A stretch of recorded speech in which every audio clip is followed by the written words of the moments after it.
Hey everyone. Hi, good afternoon. Um, Thank you for spending time today. I know there's a lot of students from different parts of Malaysia. So today I want to spend some time before I start maybe talking about what I'm going to cover today. I understand a lot of you here are probably um, native to technology, native to the internet.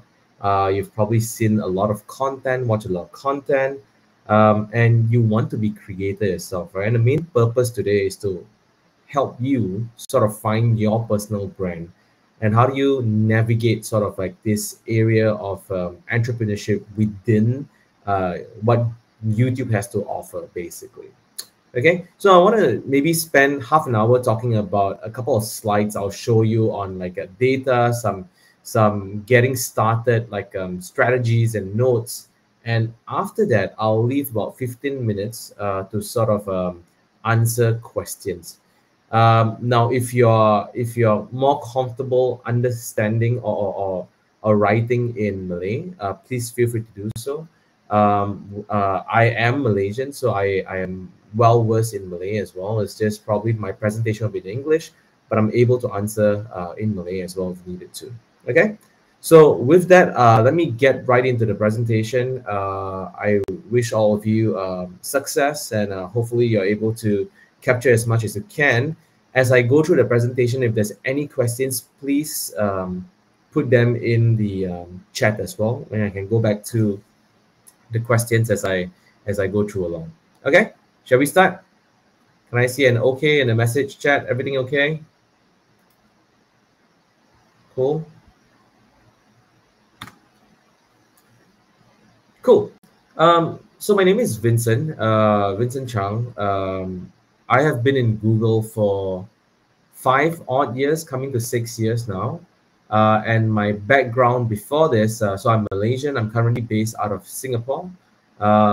And my background has always, so I studied marketing, and my background has always been in TV. I started out in different places such as Fox, which today is now Disney. I've went to Media Prima. I was in GSC, the cinemas. So I've always been around entertainment and content as my main role. But now my role within sort of YouTube is I work with companies, media companies, and top creators to help them find success on the YouTube platform. Okay, so think about all of the largest YouTube creators you know.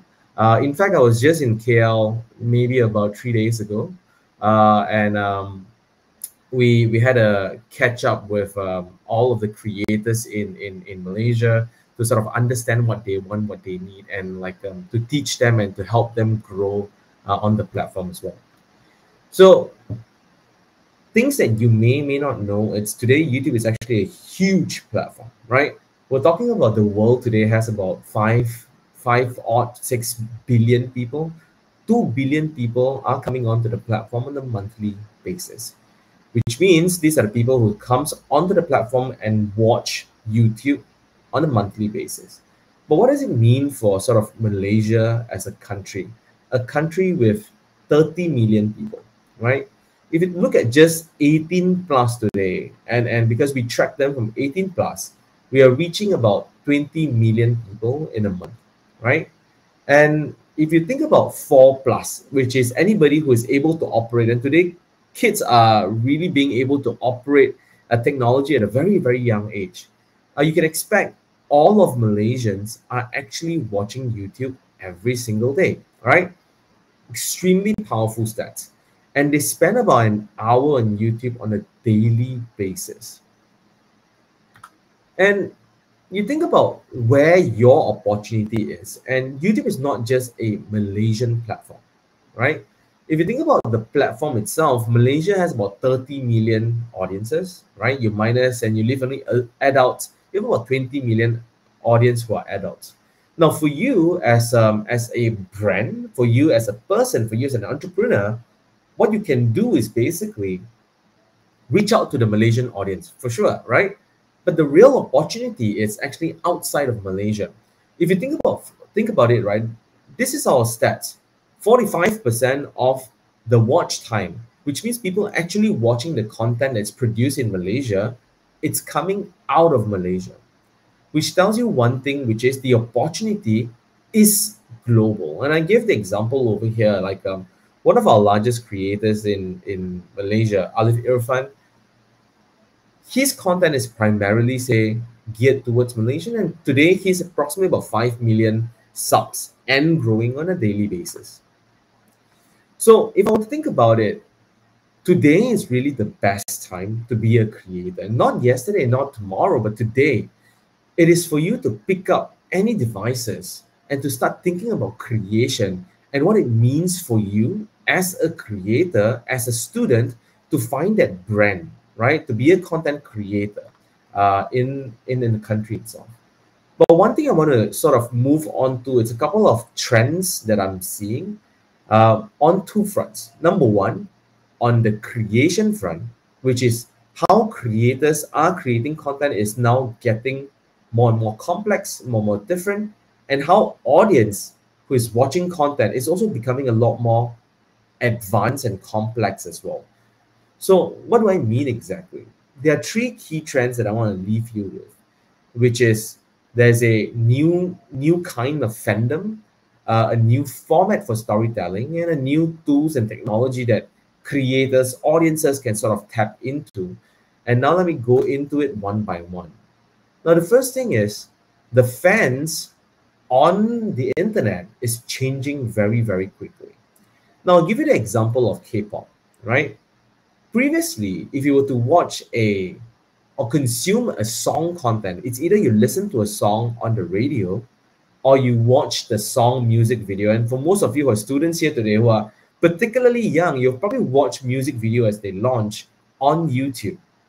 Now, the difference here today is the fans have also changed the landscape of creation and consumption. What do I mean? It's, for the example of K-pop, you see different content today that is now sort of branching out from just a music video. You have creators creating content that maybe breaks down the dance move from the music video itself. You have creators who maybe go deep into the meaning of those lyrics. But the creation of a content right now, those are not done by the music labels. Those are not done by, say, the artists themselves. Those are done by fans, for fans, right? So this new wave of fandom has sort of changed creation and sort of like really move consumption into a new area, new era, which we have not seen before in the last couple of years. And is really becoming the sort of staple of content creation and consumption today. Now, number two, it's on storytelling. Watching a content in one place today, it's no longer the norm, right? As a creator today, you're watching content on multiple spaces. Number one, you're watching a video on YouTube. You could watch a short form content, which is a vertical video on YouTube, or you can even watch a live stream of a particular event. Like right now, right? You're watching a live stream of me presenting this to you. That's a form of format, a content type that is being presented. So today, audience is watching content on all of these different platforms and all of these different sort of fronts, content type. And as a creator, you need to create content on all of these different fronts as well, right? So the storytelling format is now not just on a singular content type. It is on multiple content type, from short form, long form, mid form, from live stream and to short form video content. Now, third is basically technology that is changing it. In the last 12 to 18 months, I'm sure you've heard a lot of AI related story, right? What does it exactly mean? Now, even for YouTube, we've announced a slate of AI related stuff that is being introduced a couple of weeks ago. Now, three examples I'll leave you with over here. Number one is Dream Screen. And on as creator, if you look at an example of the panda, I can actually just write in any prompt. And in this example over here, it's panda drinking coffee. And then YouTube will basically come out with a list of sort of like a video form to show you panda drinking coffee, and you can start creating content based on those, right? Number two, it's what we call YouTube Create. Now, this is basically a more advanced tool to help you edit your videos and add subtitles, do different cuts, transition, and all of those within the touch of your phone, right? You don't even need a computer today. Now, gone are those days that say, I don't know how to use, Final Cut Pro or editor or any editor software. Today, you can actually do it from your phone itself. And last but not least, because the internet is a plethora of knowledge and information, within YouTube Studio and YouTube Analytics, it's able to tell you, hey, today you're creating content. Say if you're a gaming creator, you're creating content on Genshin Impact. It will tell you, hey, today there's actually a lack of content from this particular game, say Valorant or like, I don't know, Roblox or Minecraft. And then it will actually prompt you and say, if you create this content as a new set of audience that you can actually sort of like capture. So basically what it does is it helps you, like your assistant, right? Like a virtual assistant, to sort of help you build this whole content narrative and content building. So these are the three things that basically is now changing. It is very real. It is today. And it is your job as a creator and as students to start moving towards some of these areas. So how can you make the most out of this change? You need to be able to engage your fans or engage your followers, engage your audience on multiple levels. You need to be within every single format out there, right? And thirdly, now you need to be able to play around with all these different tools so that you're able to then make use of this to your best advantage. Now, the topic that I want to really talk about today is on a particular one, which is shorts. Now, YouTube has a range of content format type that I spoke to you earlier. But about 2 years ago, we launched this format called Shorts, which is a short form video, which is vertical. And we want you to be able to embrace that because this is the fastest growing platform that we've seen. And I'll tell you a bit more why later. So if you think about it, right, what are we on look at Shorts, and Shorts is a big deal. We're approximately about 50 billion daily views. I think the latest number is about 70 billion daily views globally. And if you divided that and think about that, right, the world has about 5 odd billion people. And that is basically every single human being on earth watching 10 shorts video per day. That's how crazy it is. So if you're not on the platform creating, you are losing ground. And we want you to be able to start. So the purpose of today is really bring you through that process, right?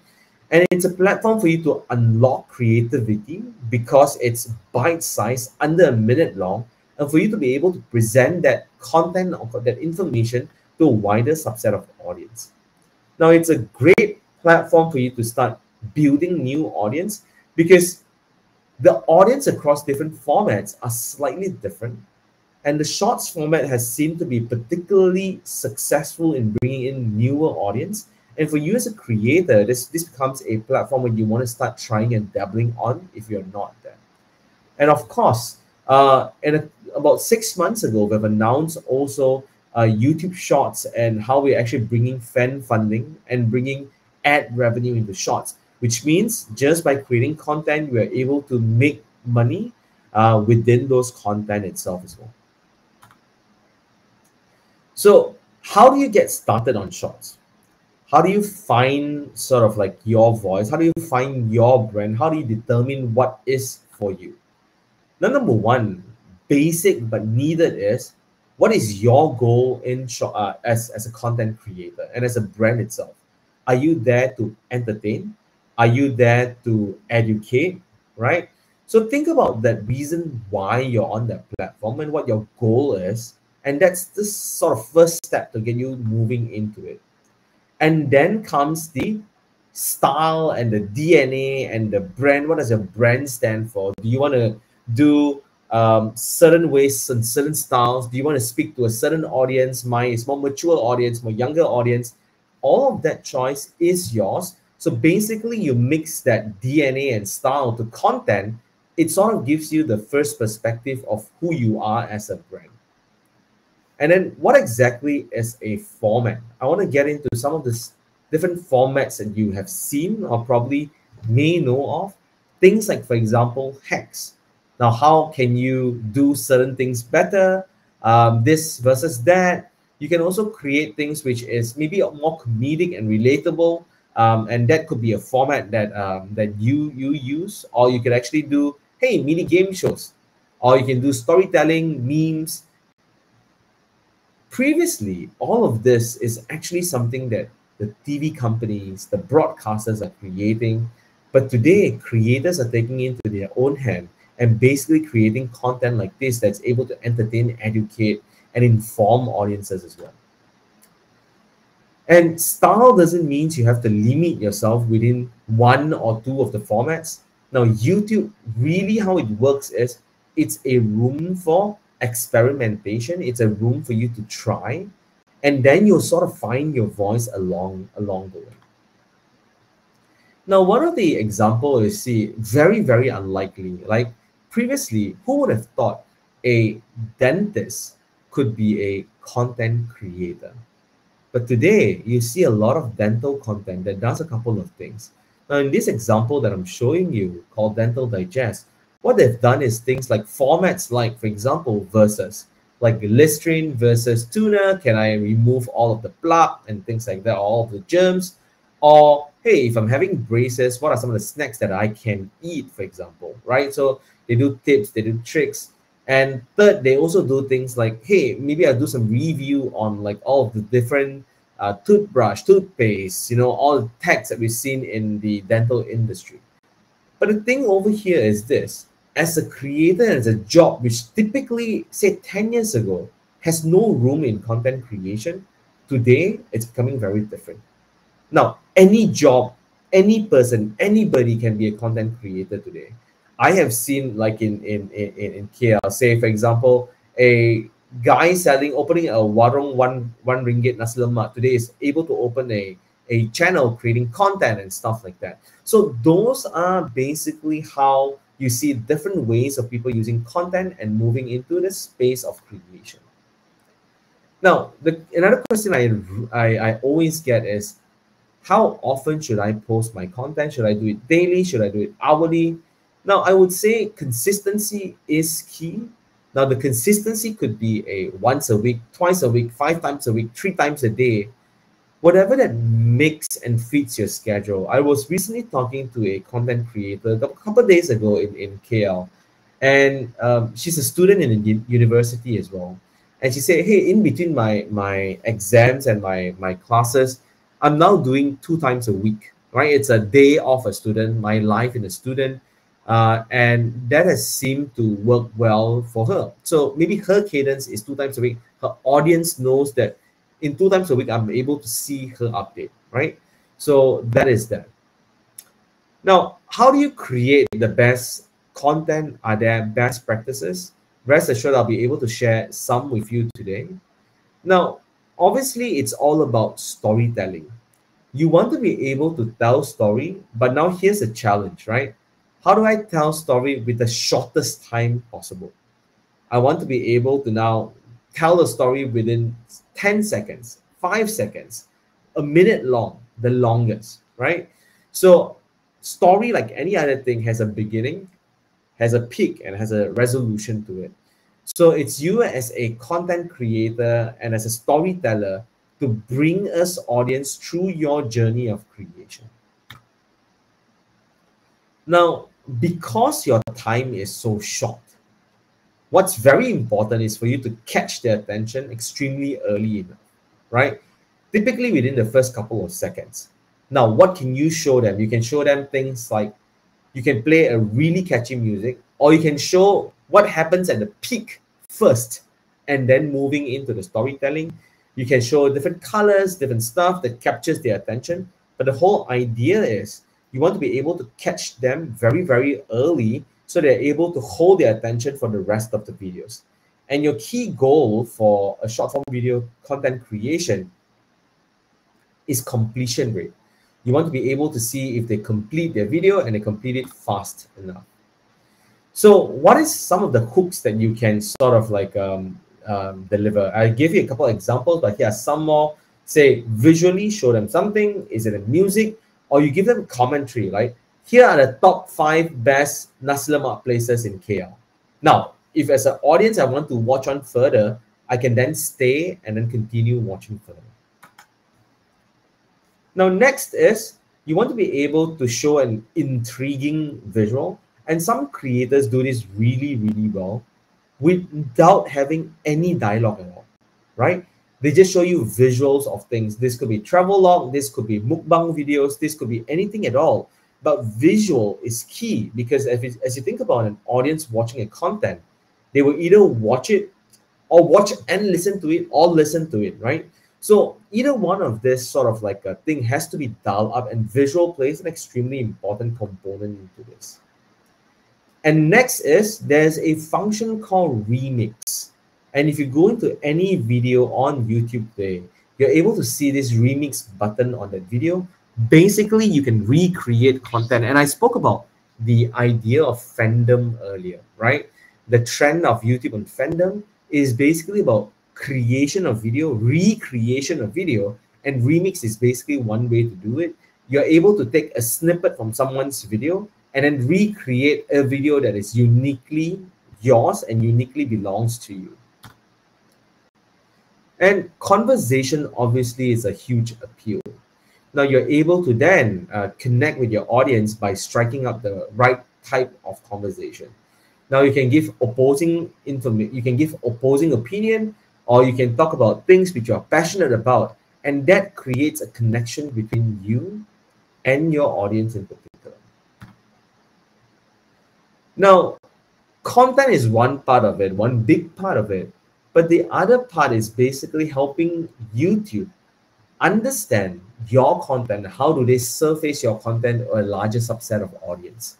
Now, there are things like titles and hashtag, which needs to be very, very clear so that people can find you either from the title itself, or YouTube can surface you because they understand what video this is all about. Now, a description box gives you further explanation of what you are trying to do, and the thumbnail, while isn't necessary, it's able to give an audience sort of the first view look of what the video is it's about as well. Now, you are also able to link for creators who do long form or regular video. You're able to link your regular VODs into shorts as well by clipping it from the video itself. So you're able to clip your long form videos into ultra short form, and the audience can basically, in this example over here, click on the title and it will bring you to the long form, right? So what it does is you're able to tie long and short together and intertwine your audience, bringing your different audience to a different journey on long and short form video.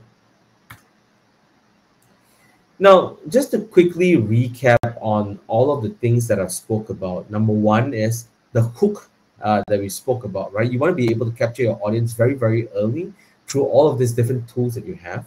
Number two, you want to be able to tell a very compelling story, be it via visual or communication or conversation. And thirdly, you also want to get audience to sort of like give feedback. You want to tell audience, hey, maybe you're reviewing a food stall, and in the comments you say, hey, tell me where are some of the stalls that you'd feel I should review. Get their engagement, get them to participate in what you're trying to do, and from there you're able to build a community of audience that's then unique to you. Now, creating the video, you've done the hard work. Now comes the complementary work of it, which is how do I measure those videos? Now, there are things that you basically, this is how videos are surfaced. So videos are surfaced by swiping up and down.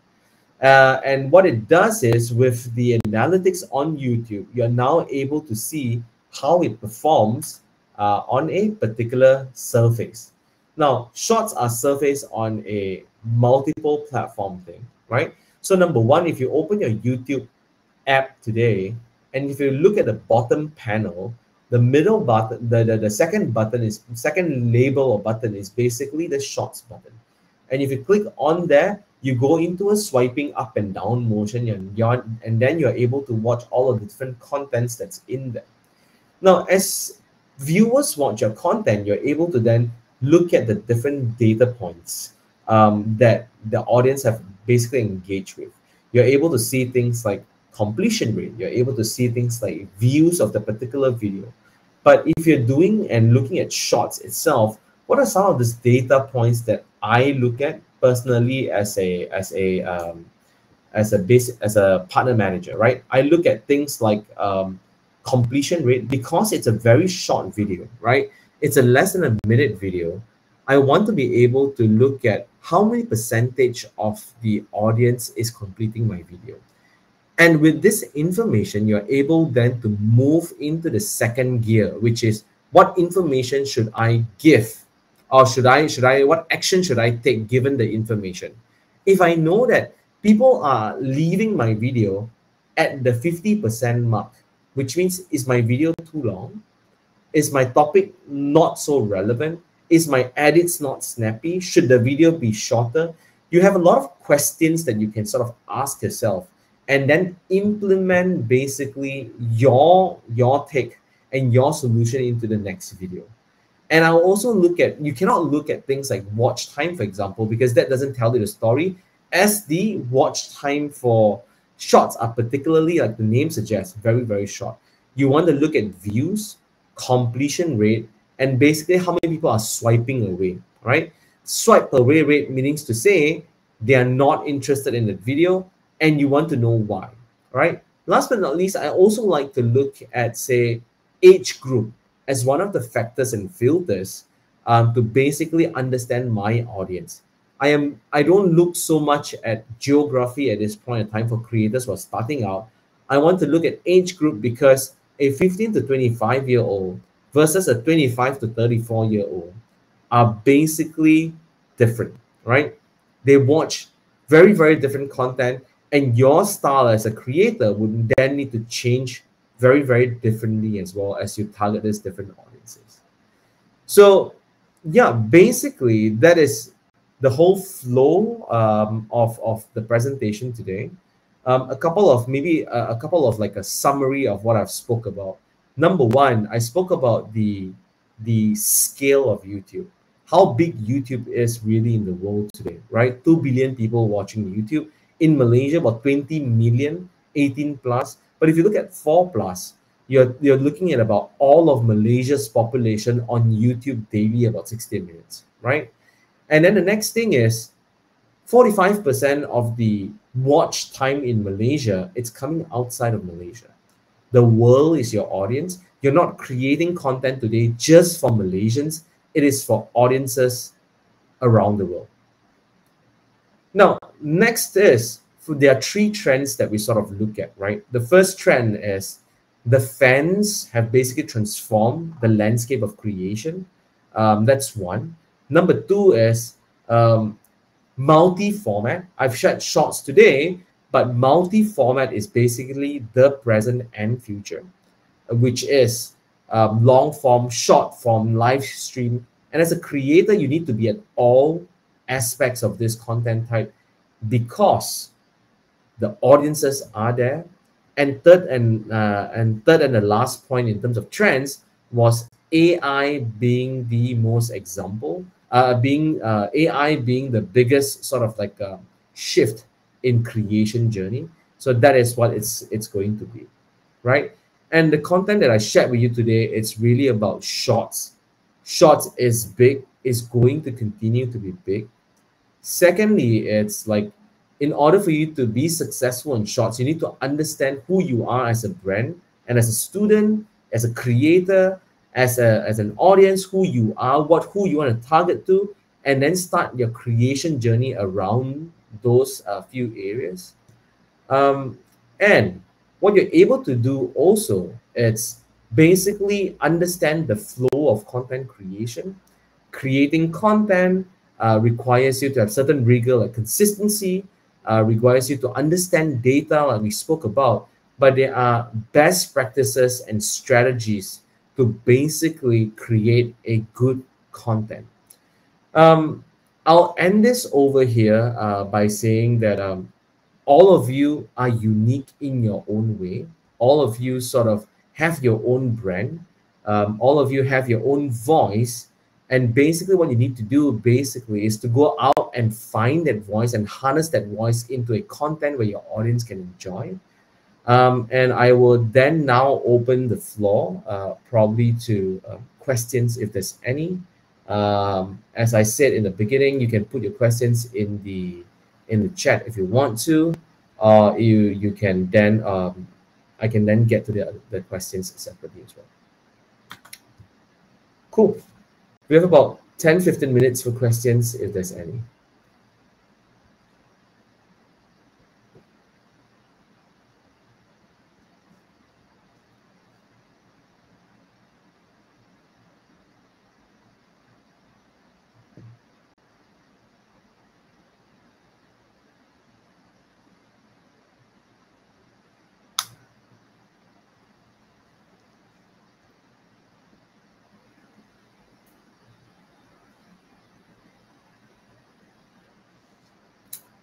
I saw a question on how to check income for YouTube. So thank you, Shah. To answer that question, basically, in order for you to start making income per se, right? There are two ways to do that, right? Now, we have announced so basically you need to get on what we call a YouTube Partner Program, which is YPP. Now, in order for you to be on YPP, there are certain requirements. Like you need to have X amount of subscribers, 1,000 subscribers with 1,000 watch hours, and like 10,000 views or so. But that was historically how we've always done it. With the introduction of Shorts, basically you're then able to we actually lowered the barrier for entry for YPP. So as you are on the YouTube Partner Program, that's when you start making income for the number of views and ads that appears on your video. How do you check for that? You go on to AdSense, like Ikmal has sort of suggested, which is correct. You can also see that within your studio or within analytics platform as well. So that's basically how you start making money on the platform itself. I saw Mr. Chiu posting, when was the best time for you to post videos on YouTube in order for you to get viral? There's no set timing, right? It is the content that essentially basically matters, not the time of posting. Now, does the time has any effect at all? For sure. If you're targeting, say, audiences in US, for example, then flip timing, and maybe you want to time certain content on that way, then yes, right? But there is no particular formula for a viral video based on timing itself. AdSense, what I can do is maybe I probably won't use today to talk about AdSense, but I can send you some materials on how do you get on YPP, or you can go on to Google, search for YouTube Partner Program, and over there, then you're able to see how you can start making money and how AdSense is basically linked to it as well. How to do a survey on which age group like which type of content? That's a really good question, Mohita. So what you can do, basically go on trends.google.com. I think as a start, I think that's the best place to start. And you can key in a couple of queries. Say, for example, today, I want to understand cats versus dogs. And I want to create a content based on cats versus dogs, and what should I do? Or even say, I want to create gaming, right? Say PUBG versus Mobile Legends, and I want to know which game is more popular in Malaysia.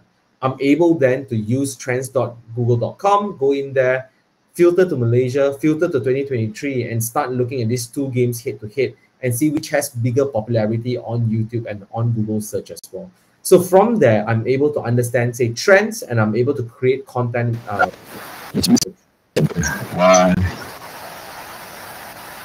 Yep.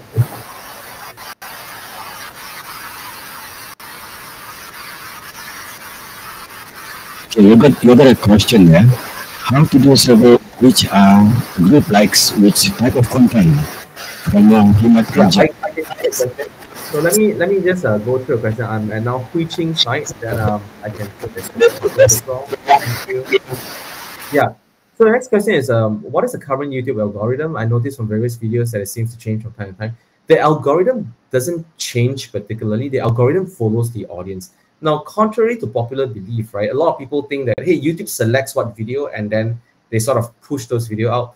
That's not exactly true. How YouTube does it is, as an audience yourself, if say today you're watching a lot of K-pop music video, chances of K-pop music videos being suggested is a lot higher as compared to before. So what YouTube really does, it looks at the video, at the audience particularly, and then it pushes content that is relevant to those audience in that sense. Hope that answers your question. Can we choose the server you want to upload the video, such as US? No, where you upload does not matter particularly, and there's no server for a particular country. It is just basically uploading on the system itself. For the answers. How to grow more audience on social media? Basically, I would say personal branding and having a voice, a unique voice stands out. And that's a good place. And that's what I shared earlier today. The why you're doing this, what are you intending to do? That's basically that start.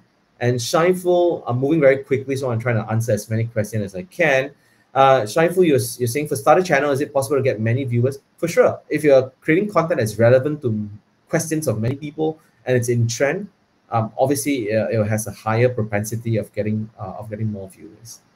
And then how to upload a video on YouTube. I think you can go on Google and search for that. We actually have basic courses, basic academy courses that you can actually take up to sort of understand how you can do that. How shorts can generate passive income. As you grow in the audience and as you share revenue with YouTube, you're able to also generate ad revenue through AdSense as well. And from there, you're able to use that as a supplementary income, or is able to replace sort of like your primary income. I have a question: how short surface works, and do you think content are overtaken by short reels as we live in the competitive world where people live have 15 seconds before they skip to another? Yeah, you're absolutely right, Burn Woods, right? So basically the idea here is to be able to capture attention. And we spoke about hook earlier. Your hook have to be strong. Your storytelling has to be relevant. The moment you get these two things right, the propensity of you succeeding is a lot higher, right? Moving on, Darren, what would you suggest if I want to start a YouTube channel? What are your advice? Try out, experiment, play around with it, and then you're able to sort of like find out. Is there copyright law on YouTube? Great question, Mr. Chu. Basically, the same copyright law for YouTube in general apply to shorts as well. So do go on, see the things that you can do, look at the community guidelines, look at the copyright law, and understand it a bit better, because all creators are subjected to the copyright law and usage. What is the best time? We spoke about that earlier, so I won't repeat that. What type of YouTube video clip receives the most views? How to make money? What is the rate? Basically, what type of content receives most views? Again, relevance, storytelling, brand, DNA, interest, all of that plays a part. Into basically getting views. Well, how to make money from YouTube? You got to be on a YouTube partner program. Please search for it as on the site. What is the rate? That depends on the markets that you are basically getting your audience from. Every market has a slightly different CPM, which is a revenue per milli rate. But you need to be on the YPP before you start making money. Is it true we need to be more social to people so our video will be blown up more easily? Not exactly true. You can be popular even by not showing your face at all. How can our video go viral? I'll skip that. What audience, in your opinion, are easier to target? All audience, there's a niche for everyone, so I won't probably go into that as much.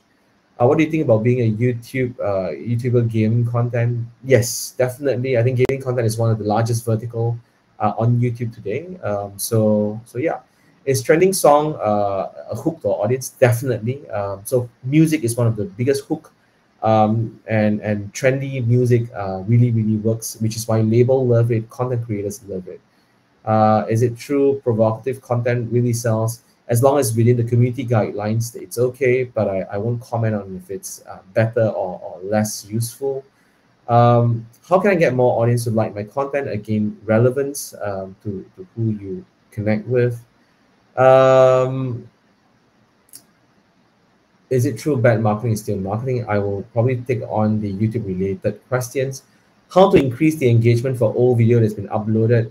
Great question. A couple of ways. You can create shorts today to promote your older content. That's one way. Number two is you are also able to talk about it on different social platforms that you have. You can change the titles and descriptions to be a lot more richer so that YouTube understands that a bit better, and so that you're able to then surface that. And if it's a long video, an old video and it's very long, you're able to then now trim it, make it shorter, and upload it as a new video. You're able to do compilation of multiple videos and bring it up. Those are some ways that you're basically able to sort of bring your old content and giving them a new life again.